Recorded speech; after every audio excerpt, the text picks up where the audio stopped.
People didn't believe I was going to talk to you. The skull, the design of the neck is really for fish eating and reaching down in shallow water or on land. It's a very big animal. I think it's just a sabotage attacker. I think it was also a biped. We overestimated the size in 2014. That's about the same size. Maybe it's a little bit longer, but it was not as bulky of an animal as Giganotosaurus, I think. It seems to be the size that dinosaur predators can get to. I'm going to describe a digging dinosaur. I took a break from digging dinosaurs in Africa for quite a long time to dig up humans. Hi.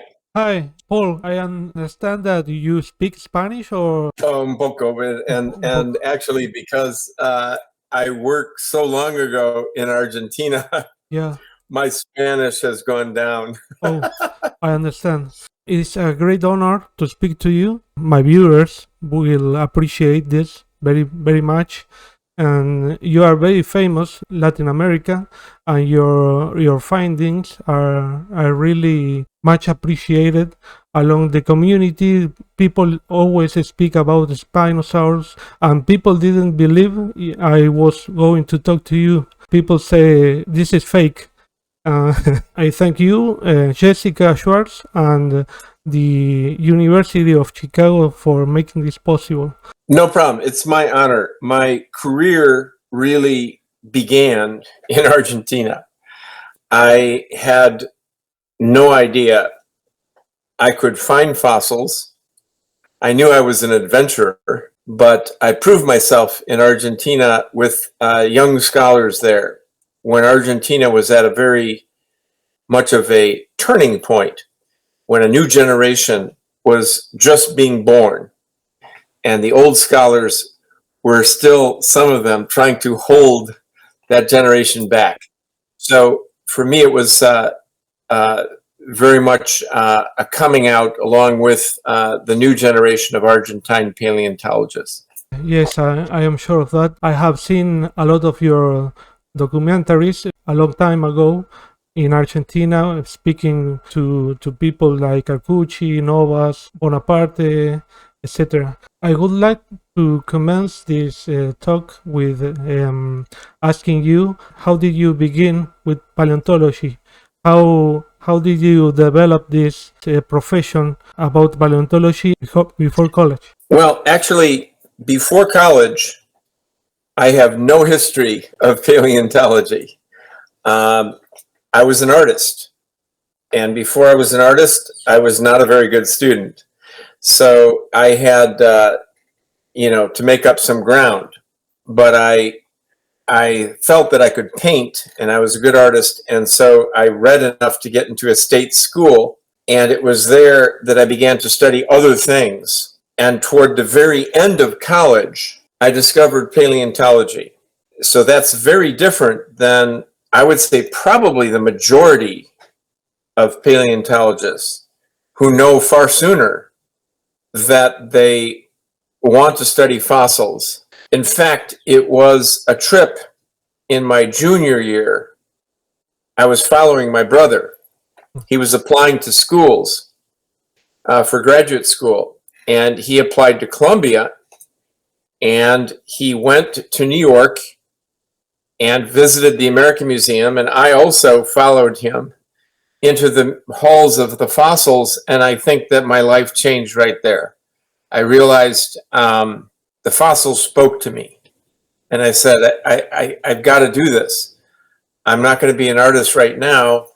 I'm going to pursue this incredible, adventuresome career where you can go out to places around the world and discover things that nobody has ever seen. I felt that that was what I wanted to do, and I wanted to do it there. And so I prepared myself, and then I did go to the American Museum in graduate school.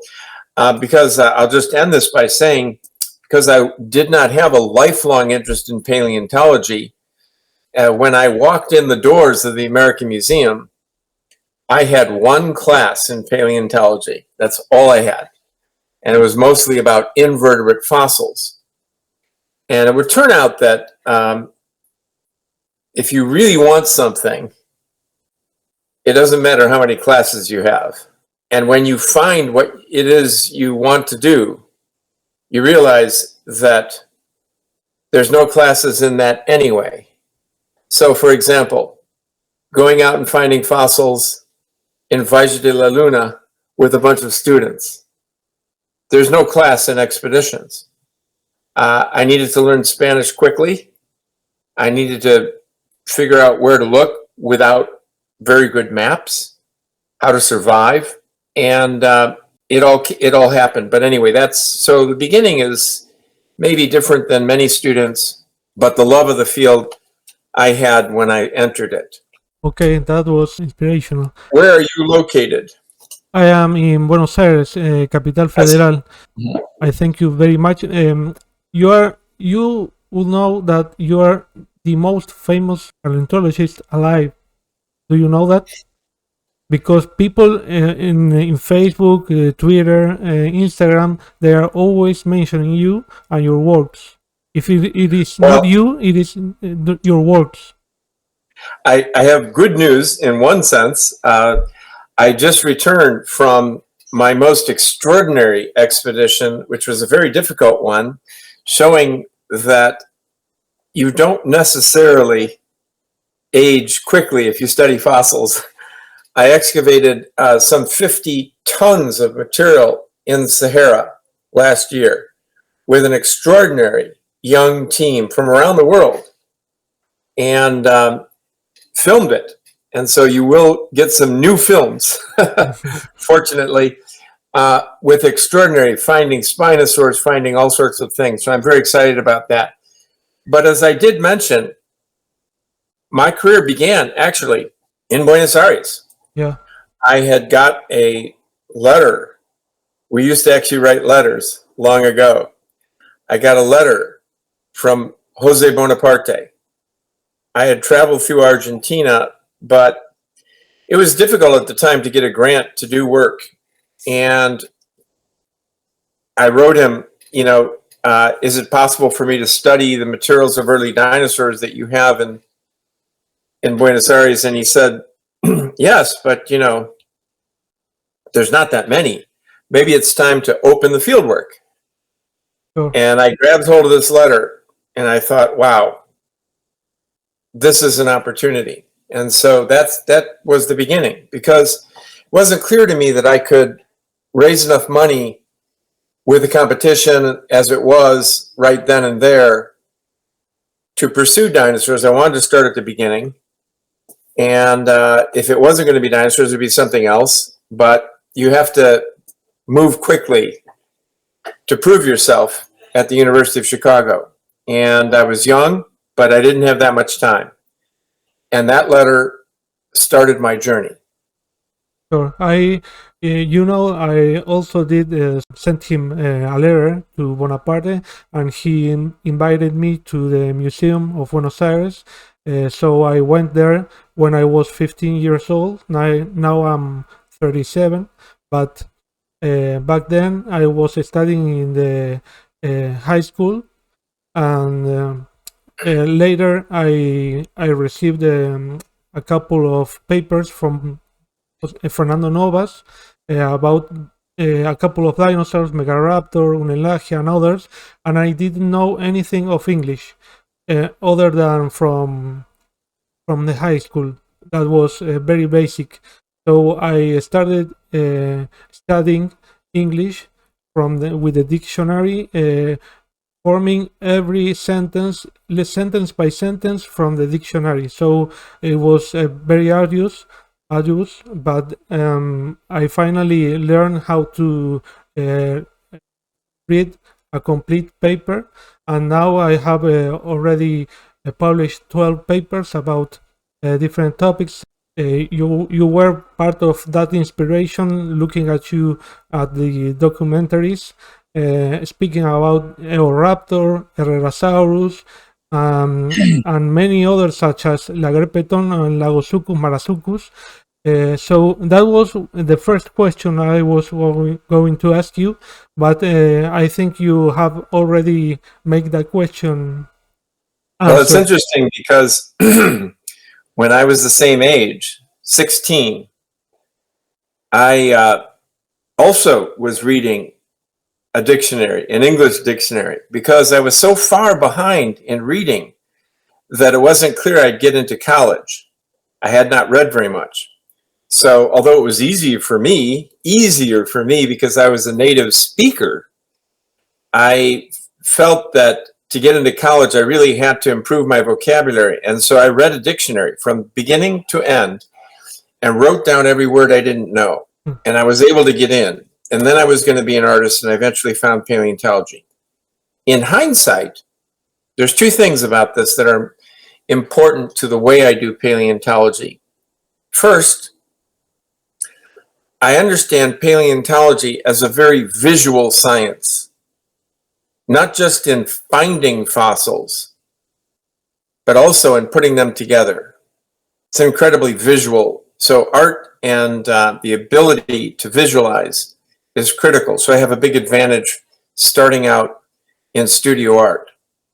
The second thing is that coming from my background of no academic success, I understand that many people can become what they want to become if given the chance. And that has never left me. And so when I go to Argentina, when I go to Africa, I try to collaborate, to provide opportunities. After many years in the field, I now know that it's not a matter of generosity.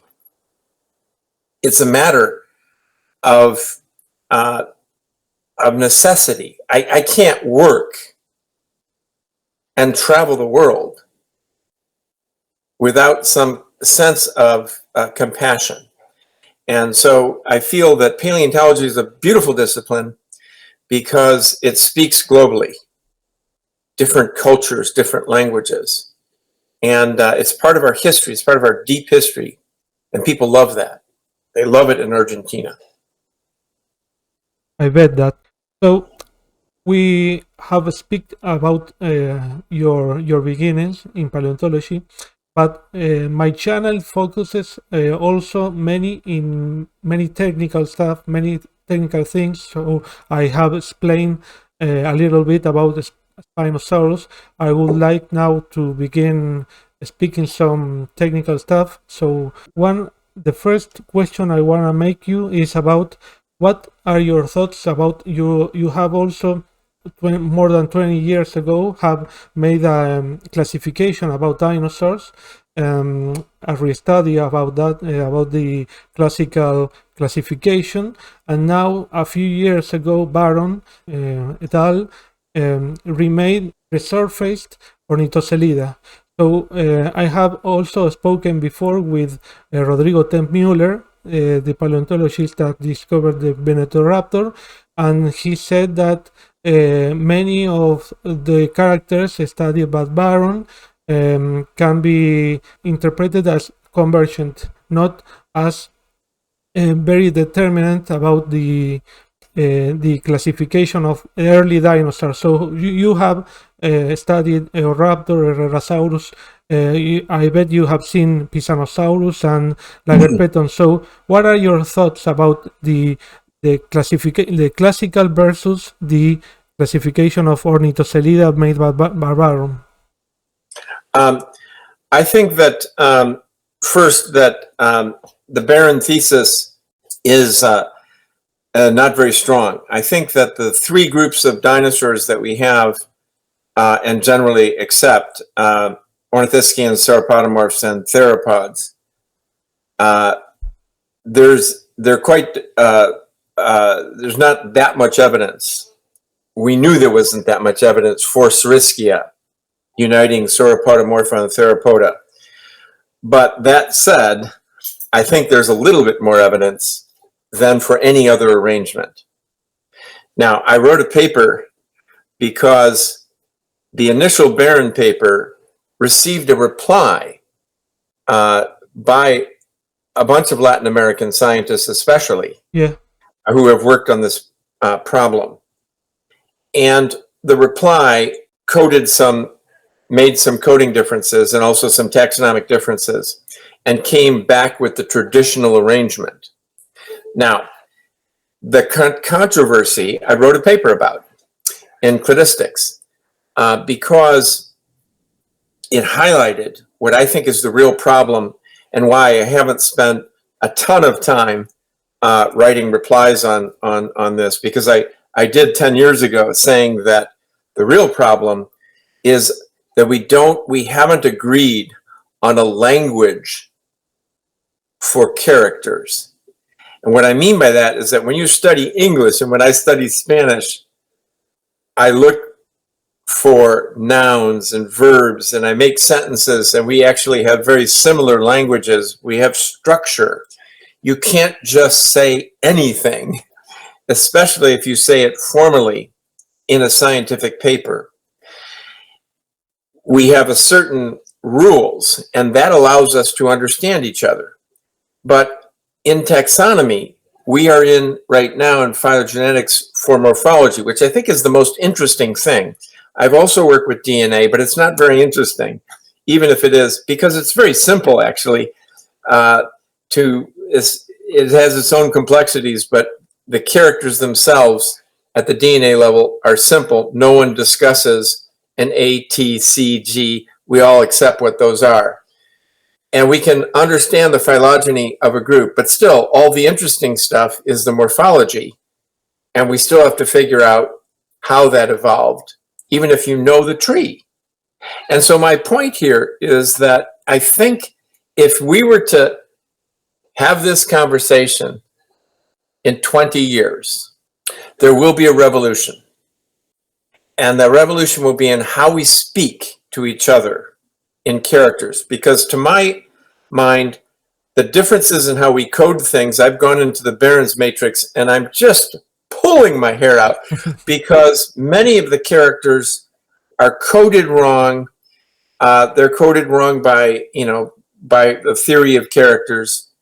And so how can we look at a result, and then they want to use statistics to try to find some fine difference, when in fact major differences are in the way we're speaking about the characters. So in short, I think we're going to have a revolution, and we will revisit this problem I bet in years to come. And these problems will maybe also will be revolutionized by artificial intelligence. Now, I would like to ask you, how was the process of reconstructing Spinosaurus, and how do you think the image of Spinosaurus will change based on more complete skeletons, because the image have changed a lot, and all the thoracic region have changed a lot since first reconstructions based on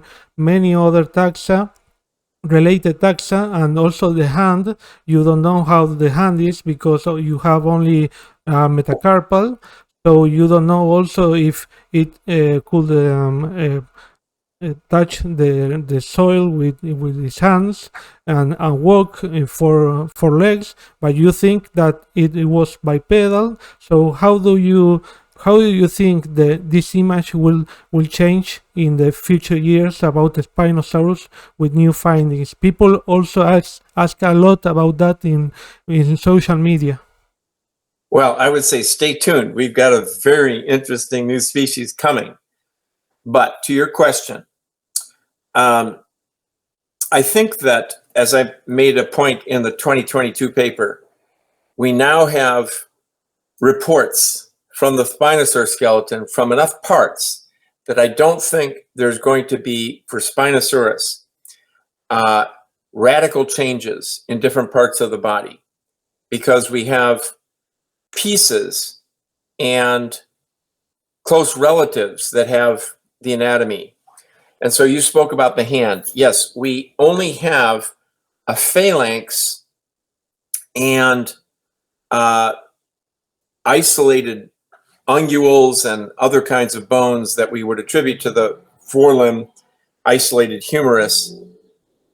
But we have a very complete forearm for between Baryonyx and Suchomimus, a close relative. And so we can sort of guess and look, and I think that we have almost all parts of the body. The neotype, I confirmed by visiting the site and finding pieces that I could glue on and looking at the pieces that came from Morocco. I'm convinced that's one individual.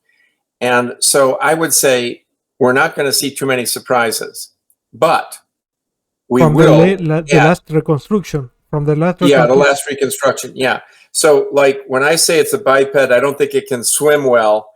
It's a shore dweller. I think I submit that to be tested.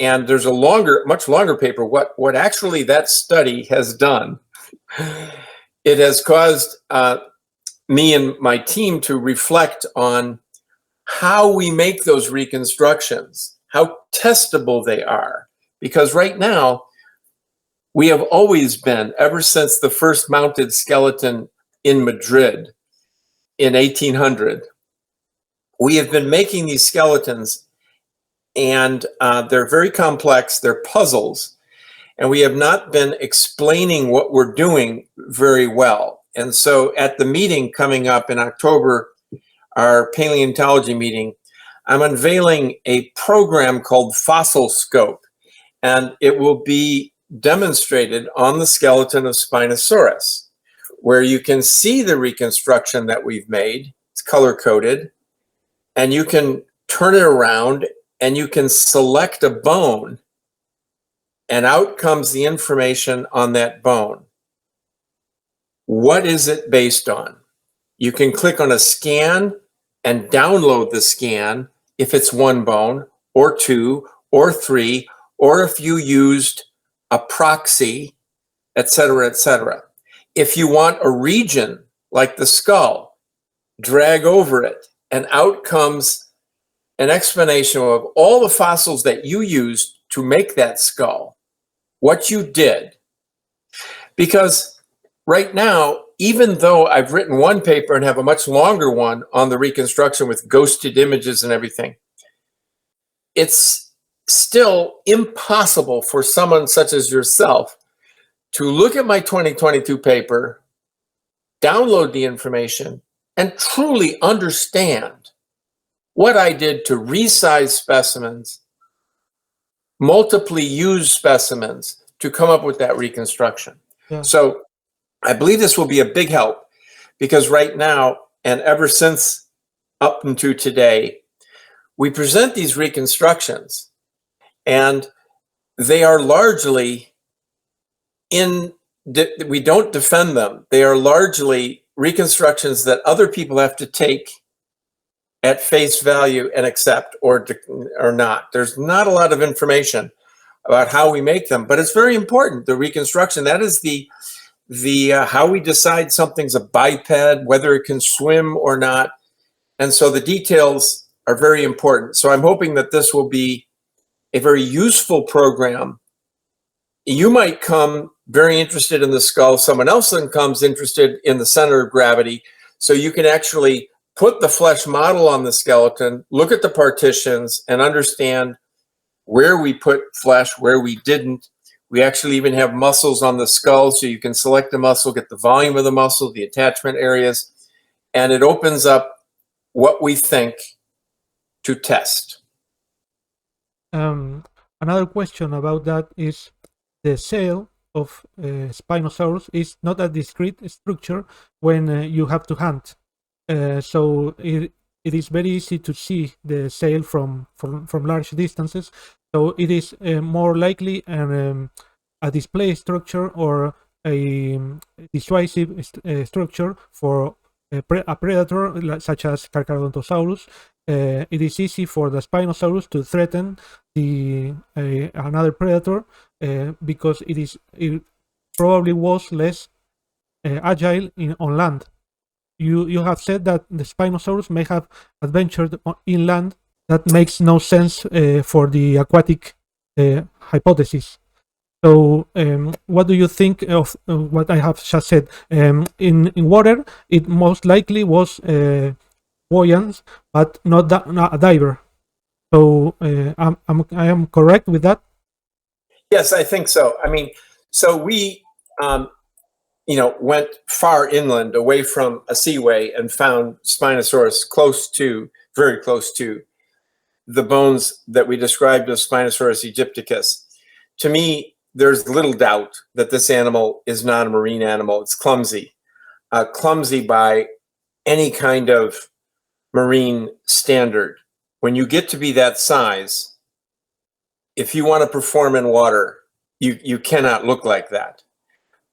Even a crocodile is clumsy. It's an ambush predator. This animal is not balanced for it. It's one thing, of course, when you just imagine something, and another thing when you actually try to test it. And the two things are quite different. Animals often can do things that you can't expect them are capable of doing, but water is a very strong constraint, just like airborne flying. And you can't just propose, a flying dragon in a movie and then it flies. There's many constraints. So not a tree dweller either. Not a tree dweller. I think that the media are very strong constraints, air and water for moving.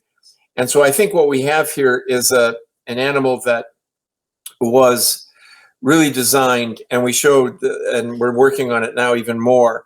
The design of the skull, the design of the neck is really for fish eating and reaching down, and much like a heron in shallow water or on land. It's a very big animal.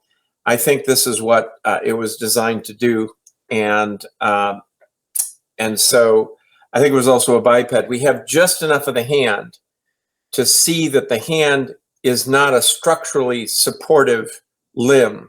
It's very, in the holotype, beside the neotype specimen, we have some of the phalanges and the claw shape that we associate with Spinosaurus from the formation.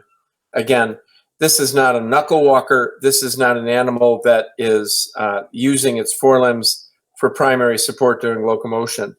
And so it's a weird animal. I mean, sometimes in evolution, you just can't describe why evolution makes a therizinosaur or a spinosaur, but it does. And then you have to understand, what the bones are telling you. And I think it's a biped, a slow one, and not a good swimmer. And, that's what I think the bones and even the isotopes say. So we have a long paper coming out on the isotope paper that was written arguing that Spinosaurus was a submersive forager. I don't believe it is. I don't believe that the isotopes say anything about that. And we show that. We go back to the sections and we look at them. And again, what I like to do often is when you really study something, more than critiquing it, just critiquing it, it's coming up with something new. And what we came to understand is that we have no standards for interpreting bone sections. We tried to duplicate the density measurements that were given in the Nature paper. We couldn't. And not only that, but there's no statistics. We don't know the difference between taking a section at the top of the femur and at the bottom of the femur. And these really matter. And so we show that we need to be careful when we make these measurements, and that there's no evidence that any of these animals are aquatic. Okay. That is really good. Another question that is everywhere on social media that I have to make you, maybe it is not that relevant for me because you have to see ecologically important is size for theropods and for dinosaur overall. But what do you think you can, you have said something of that just right now, but about the size, the largest theropod dinosaur, it is Spinosaurus was larger, about 15 meters. Sometimes you have said that. Tyrannosaurus was a little shorter, but chunkier, but heavier, more volume.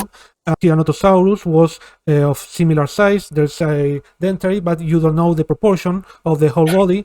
Carcharodontosaurus was also large. What are your thoughts about largest theropod dinosaurs, and what you think it is ecologically important for that matter? Right. So, I mean, first of all, large is somewhat relative term. Are you talking about length, mass, height at the hips? There's so many ways, the size of the skull. There's so many ways to sort of measure it. In our mind, it's very simple, but in actuality, I certainly think that I think that we overestimated the size in 2014 because we didn't have the tail. And we also made some other estimates that we have refined. And so I think that Spinosaurus gets to about 14 meters, maybe a little less, from the biggest specimens we have modeling it. That's about the same size. Maybe it's a little bit longer, but it was not as bulky of an animal as Giganotosaurus, I think. And so I think, personally, I think that Tyrannosaurus and the Carcharodontosaurus might have been a little bit less long, but they were equal sized. And I think it's technical, and we don't have the specimen numbers to say. We have one adult snout at the maximum size for Spinosaurus, a very poor sampling.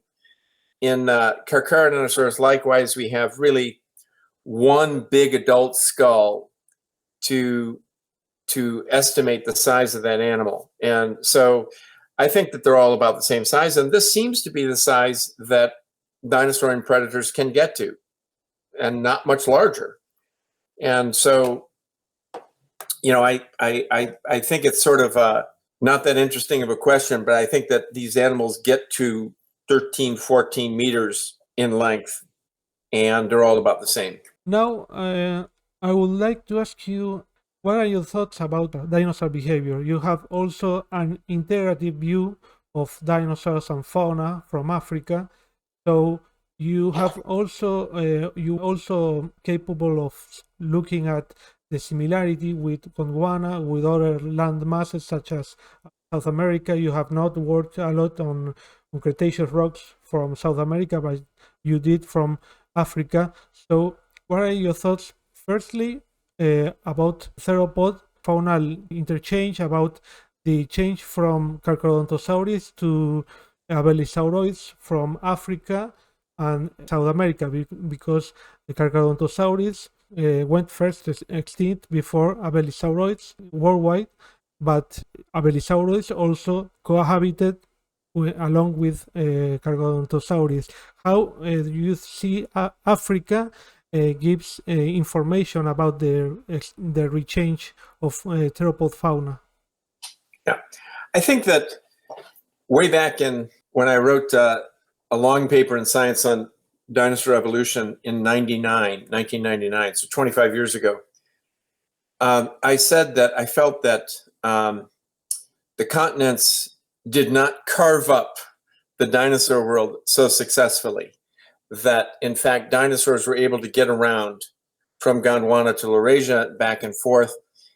We do see some barriers that make some exchanges difficult, but as we begin to find more and more dinosaurs in Africa, we continue to find that these dinosaurs were able to get to Argentina even after the water opened up, and we don't have the very latest beds very well represented, but we see an exchange all over. So Africa contributes a very interesting triumvirate of dinosaurs that seem to exist for a long period of time. But in fact, we see close relatives in Argentina. We see that they were able to get to North America and Europe because the radiation of Carcharodontosaurus is global. We realized that when we described Carcharodontosaurus and found Acrocanthosaurus as a relative. And so some dinosaurs do not appear to have gotten back towards the south, such as Tyrannosaurs, and some, perhaps Noasaurids, never made it to the north. But in general, there's a lot of mixing, especially among the sauropods, between these land masses, probably until pretty close to the end of the Mesozoic. So I think that it's very complex with migrations. and dispersal events. And to statistically argue things, I think is difficult. The other evolutionary thing that I think I feel strongly about after discovering animals is that many times you don't have big pieces of the ecology occupied by dinosaurs over time. I was just speaking to somebody about this. I'm going to describe a digging dinosaur. How rare is that? I'm talking about actually not just scratching, but digging.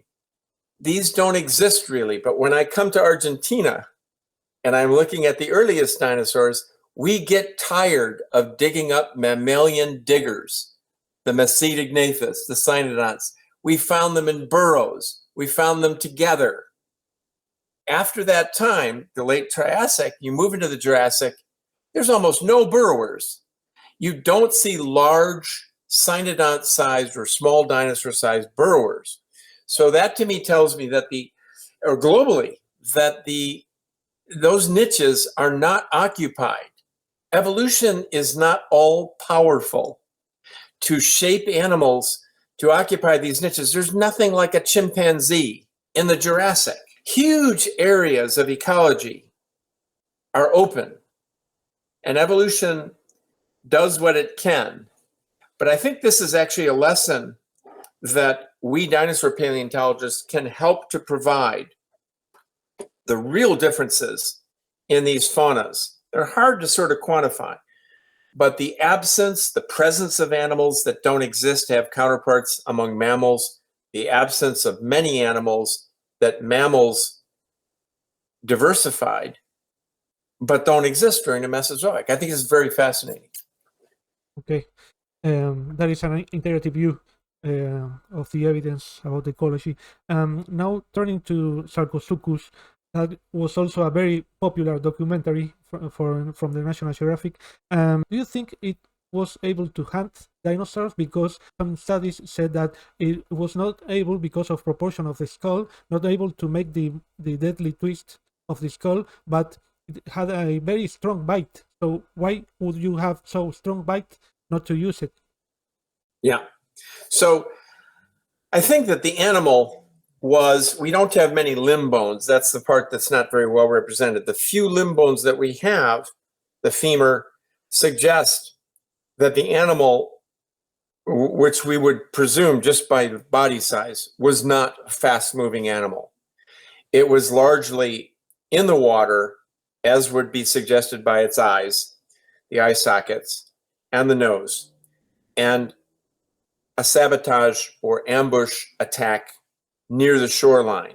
It's not going to be mobile enough at that body size to catch fish. Now we have beautiful series of skulls from a skull less than 1 meter to the full 2 meter skull. And you can see that it's much more gharial-like at the length of a modern crocodile, say like a gharial. It was more robust, but I imagine it to be catching more fish then. But by the time you get to its adult size, I think it's just a sabotage attacker. So would it have twisted like a modern reptile, like a modern crocodile? I don't think so. I think it just clamped. It has a fairly fragile front snout.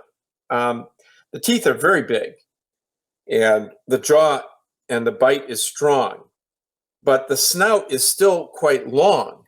And I really don't think it would be rolling. I don't think it would be athletic enough to do that. I think it could pull, it could clamp down. So that's how I imagine it killing something, or even preying on something that's already dead or dying. I think that it clearly is a sabotage, an ambush attacker, and would just simply drag an animal into the water like a wildebeest and just drown it, holding on. Okay, so it would be a very different ecological niche than Deinosuchus or Purosaurus from Latin America, South America. Yeah, I think so. I mean, I think we have something equally large in the chem. We don't have very much of it. What else? Many that Argentina and Africa have contributed to the world. And many of them do not fit into the mold, the very restricted ecological mold of a modern crocodile. I think that crocodiles that we haven't even described yet, many, and from Argentina, tell the world that the crocodile world on the southern continents was so diverse. And animals were doing many things, eating plants, killing prey in ways that modern crocodiles do not.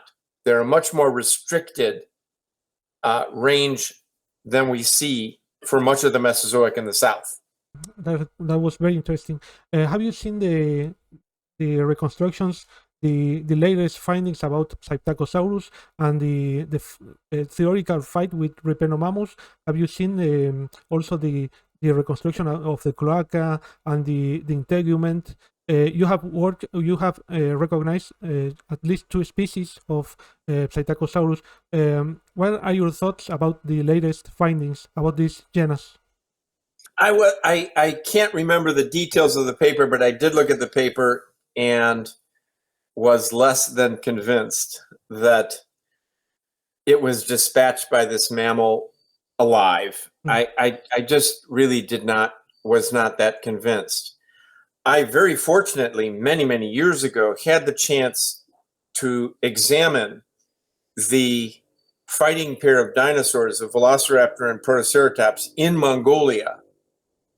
And before there was a little bit of damage done. And I also had the great opportunity to speak to the women that discovered it. And I believe that one is in fact 2 animals that died in combat, given the positioning of the hands, and they repositioned the skull of Velociraptor a little bit. But that one I believe is unbelievable, moment in time. I'm not convinced about the Psittacosaurus and the Rypenomamus, but every once in a while you do get something like that. And so you have to be prepared to to scrutinize the evidence like a forensic scientist, a crime scene. The grabbing directly on the tibia of the Psittacosaurus from the Rypenomamus is something that makes you think that the Psittacosaurus may have already been decomposed. Maybe the Rypenomamus was resting alongside the Psittacosaurus body. Right. I think that it's very difficult when you try to reconstruct the timing of death and the actual struggle. Was it dead? Was it dying? Was it already dead? Very difficult to say. In the case of the Velociraptor and Protoceratops, the hand was actually engaged in the mouth of the Protoceratops. The claws were engaged on the upper temporal fenestra. And I find that almost impossible in the mouth of the herbivore trying to defend itself to imagine as an accident. Somehow they were blown together. One was dead before it's difficult for me to imagine how that could have happened accidentally. And about the finding of the cloaca, what are your thoughts about are we closer to understand behavior from the fossil findings, such as reproductive behavior, such as the finding of this cloaca? Oh, yes, we are. We're going to get closer and closer, even if we have to be conservative in our view of the evidence. We are going to get closer and closer. I'm party to a paper that is describing estrogen remains in an eggshell from a hadrosaur. We're going to be able to sex in other ways. We've seen in Psittacosaurus, the analysis of cloacal scales. I think we're going to continue to reveal the biology of dinosaurs and other kinds of ancient species in ways we can only dream of even today with the discovery of melanosomes and other things. I'm going to be describing the soft anatomy and, in fact, the hooves for the first time, of a dinosaur. You would think, sort of, with all the footprints that we have, and maybe the unguals and lakebed specimens, that we would have seen the hooves of a big herbivorous dinosaur. And we have never seen that, but we will soon. So I think paleontology is just the most incredible field. because it continues to give us unbelievable things. And it will for the next century. I'm sure of that. But you haven't found any trace, any evidence of footprints of Spinosaurus that may indicate bipedal or quadrupedal walking, right? You haven't found. We have not. We have not. And and so those formations, we actually have footprints, levels from those formations. We have some sauropods, we have standard theropods. We have not seen anything that would be diagnostically Spinosaur based on the unguals. Okay. One question that I want to make you, but a friend of mine that is studying Alvarezsaurus, he asked me about your paper about ornithomimids, about that Alvarezsaurus are ornithomimids related. But at the same time, Chiappe and Novas said that Alvarezsaurus were metornites, more allied with birds. But you were more right than them because you allied them with non-avian dinosaurs. Instead, them ally them with birds. So what do you think this change of view? Are they ornithomimids related, or are they more basal Coelurosaurs, Alvarezsaurus? Yeah, so the Alvarezsaurid question, I mean, it involved two of my good friends, and one, Luis Chiappe, was I knew him when he was just in high school, like when he was talking about, when I met him in Buenos Aires, he was in high school. And at that time, he was sort of a wild man. And then he became a very serious scientist and a very convincing scientist. And he ended up convincing Fernando Novas that these were near birds. I was not convinced because it looked wrong. I felt some of the features were parallel because other features were so primitive. I found a conflict, and when I looked at it in more detail, I became convinced of that early on, that it was in fact a parallelism, and we've come to understand similar parallelisms that have really, and sometimes reversals that have really, and there's a few that I've had to go back on. I claimed that the claws of prosauropods were so derived, and the movement of the carpal into the metacarpal one into the wrist, that it could not possibly have been reversed in sauropods. The presence of a beak could not possibly have been reversed in sauropods. But I've taken a different attitude after evidence has accumulated, and I said this is the most extraordinary reversal I've ever seen. Teeth that go back to the front after being pulled backwards, but the evidence seems to suggest that. It's just the weight of evidence. I felt the weight of evidence was not favoring Alvarezsaurus as birds early on. I think that has taken, as evidence has continued to arrive, I think everyone pretty much agrees that that was correct. Where they fit in the base of theropods is still controversial. I noticed some very beautiful similarities to ornithomimids. But then specimens were found in China that seem maybe to suggest that primitive Alvarezsaurids are not as ornithomimid-like. And so I've looked at that evidence. I have not seen the specimens. It's not decisive in my opinion yet. Okay. And I still hold out some thought that you're looking at a digging clade that did a very unusual enlargement of the prefrontal and some other things which I don't see anywhere else. So I think the jury is still out on that, but that they're not bird-like animals, very bird-like, I think is now accepted. I think you're right. I have also said to him, because he has finished his thesis, he's now postdoctorate, and I told him that I didn't believe the Alvarezsaurids were tree digging, for that matter, or eating termites. There are no clear indications of the trees that there were termites on trees, but and the long necks didn't fit a short hand. short arm. I'm very really specialized mainly on Asian forms. So I told him that I believe that Alvarezsaurus may have been semi-aquatic as well, like a penguin or something similar, because maybe a fin attached to the arm and something like that. It wouldn't be really crazy because the dinosaurs explored almost any ecological niche. Wouldn't you say that the Alvarezsaurus would have even possibly be semi-aquatic for that matter? Am I crazy? No, I mean, they might be. They're a very interesting group. And when we have seen from Argentina, the more primitive members, it's pretty clear that they're a primitive radiation that took on some bird features. But they could be into a variety of environments because they were fairly diverse. They are present in some of the best specimens. Shibuya are present in a desertic environment, and so I wouldn't imagine that form of dinosaur to be aquatic, particularly aquatic, but rather sort of a dry habitat animal. But others, I really don't know.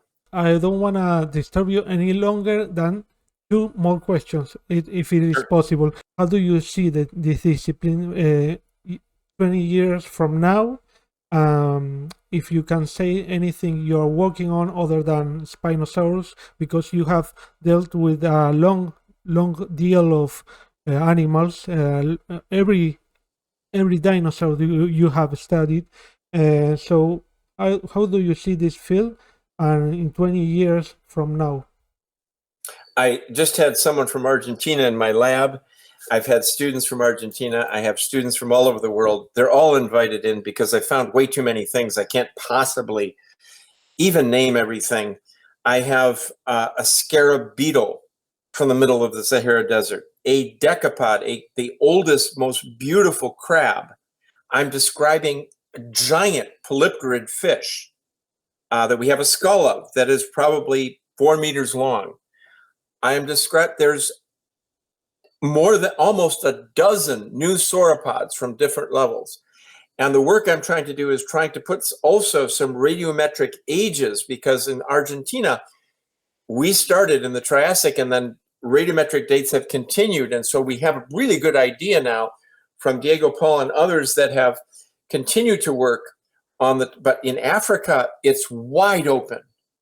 We have no radiometric dates. And so that's a very important thing I'm working on. So many dinosaurs and many sauropods and ornithischians. We're going to reconstruct Tyrannosaurus in great detail from a new specimen with a big sail that we found complete. And so many work, but maybe some of your listeners don't know, but I took a break from digging dinosaurs in Africa for quite a long time to dig up humans, because I found the most important pre-Egyptian, so in other words, end of prehistory site. And I've excavated about 100 human burials, 30 of them intact. I've just got through reconstructing a woman that 9,000 years ago died in childbirth, holding the newborn in her arm. I discovered the most posed burial in prehistory, a triple burial of a mother and 2 children. And even better, the story of this site is an extraordinary one where people without any food production, that is farming or animals, domesticated animals, have lived for thousands of years with a freshwater source in the middle of the Sahara with elephants, hippos, giraffes around them. And so that's a big work that I'm working on as well.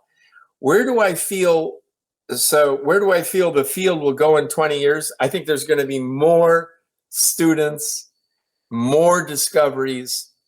This is the golden era. If you look at the number of dinosaurs being described for a couple of reasons, and the number of museums being born, I think in the next decades, we're in the peak of the golden era. And it can't last forever. Your children are going to see the golden era and probably ultimately its decline, because the Earth is only so big. There's only so many beds. And then but we're finding so many things. I'm just one example, that the next generation will have plenty to study, and the generation after. And I believe there's a very bright, as long as we don't annihilate ourselves with stupid wars, decisions, generals making decisions for countries, and dumb politicians, as long as we don't destroy ourselves, which is a real possibility, our field has a very bright future. I hope we don't destroy each other. I think no one knew that you were working on humans, and this is the real last question. Those two were at the price of one. The last question is, what is your message for future paleontology scholars? My message is, if you really want to do this field, be prepared, but go for it. This field is alive and well, and you might do it part-time, you might do it full-time, but we are finding more fossils today. There are more museums today than there ever was in the past. Go for it. That was good. Well, I didn't lie, so I thank you very much for this talk. To the University of Chicago and to Jessica Schwartz for this opportunity. Many people is waiting for your work. A lot of people You're welcome. You're most welcome. For you. Thank you very much. So I thank you and goodbye. And very much luck. Yes, I wish you luck. Good luck to you. Thank you very much. Bye bye. Bye bye.